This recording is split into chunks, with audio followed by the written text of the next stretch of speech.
My one son dying didn't stop my other son from using opioids. If you live with an addict long enough, you expect every day that they're going to die.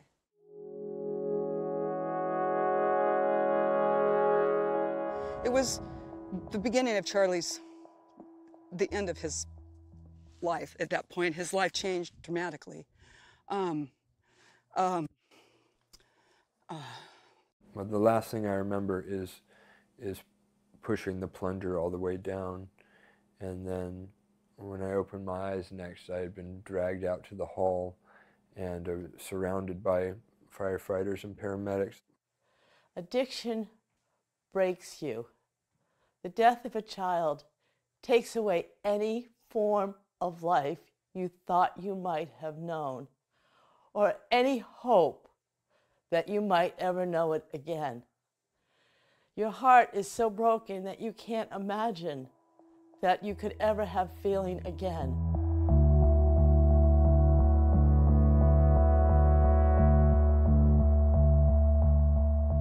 There's almost like a perfect storm set up with the whole OxyContin thing.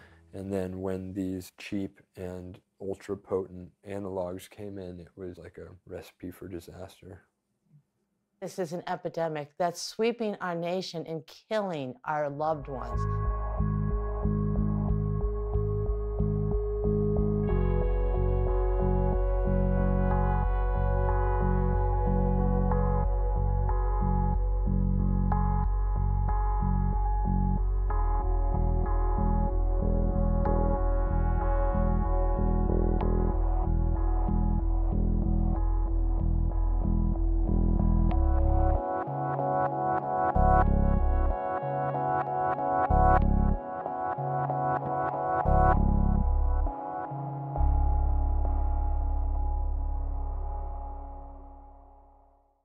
Iboga is profoundly beneficial for patients suffering from opioid addiction.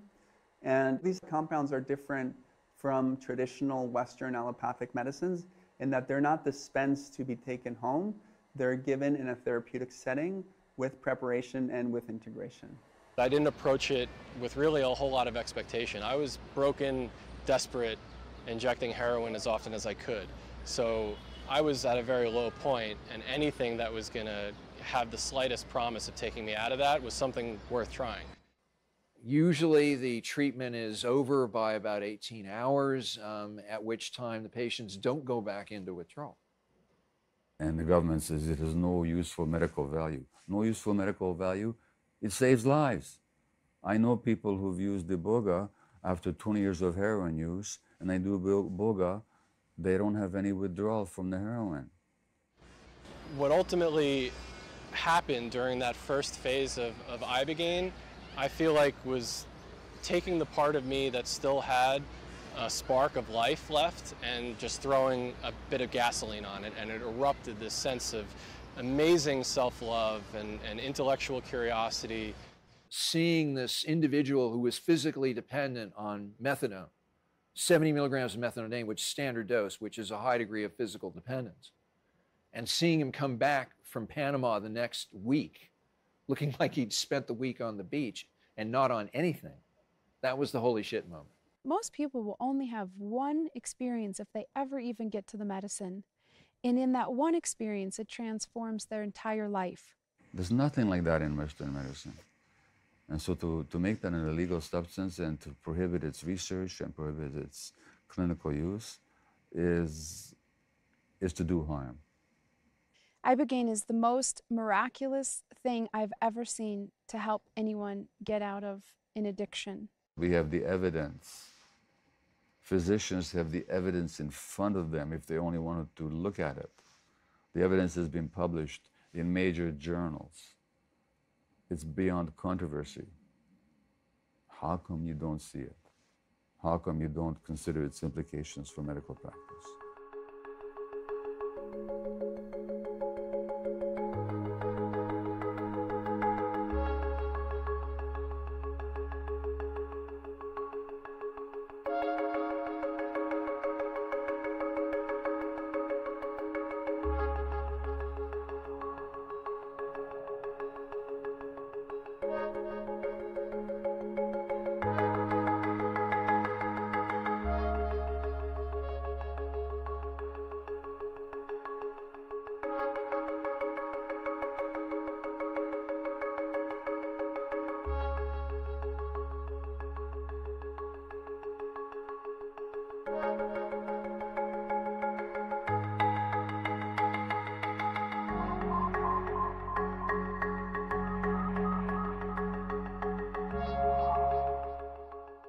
is essential that we act now to change the laws. We act now to let as many people as we can know about Iboga, that Iboga saves lives. Because Iboga is an entheogen. It's just the tip of the iceberg of entheogens, but it is a granddaddy, and it's strong enough to cut through the crisis we're facing right now.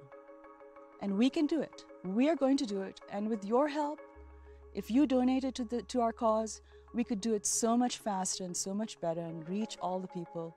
And we could literally have a planetary transformation. It is possible.